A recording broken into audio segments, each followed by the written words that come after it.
ஒருவருடைய வாழ்க்கையில் வெற்றி மேல் வெற்றி வரணும், சந்தோஷமாக இருக்கணும், மகிழ்ச்சியாக இருக்கணும், நம்ம எந்த இடத்துக்கு போனாலும் அந்த இடத்துல வெற்றி கிடைக்கணும், நம்ம எதிர்பார்த்த காரியங்கள் அனுகூலமாகணும் அப்படின்னு நினைக்கிறவங்க அதிகாலையில் பிரம்ம முகூர்த்தத்தில் எழுந்து குளிச்சுட்டு உங்களுடைய குலதெய்வத்தை நல்லா வணங்கி பூஜை அறையில் அமர்ந்து ஓம் ரீங் வசி வசி, ஓம் ரீங் வசி வசி என்ற இந்த மந்திரத்தை தினந்தோறும் காலையில் 108 முறை நீங்கள் ஜெபம் பண்ணிக்கிட்டே வந்தீங்கன்னா நிச்சயமாக நீங்கள் எதிர்பார்த்த நன்மைகள் கிடைக்கும், வெற்றி மேலே வெற்றி கிடைக்கும்.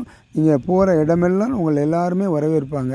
இப்படிப்பட்ட மந்திரத்தை நீங்கள் சொல்லி உரியேற்றி வைத்து கொண்டால் உங்கள் வாழ்க்கையில் வெற்றி கிடைக்கும். இதை நீங்கள் அனுபவித்து பாருங்கள். வெற்றி மேல் வெற்றி கிடைக்குதா இல்லையா அப்படிங்கிறத நீங்களே புரிந்து கொள்வீர்கள்.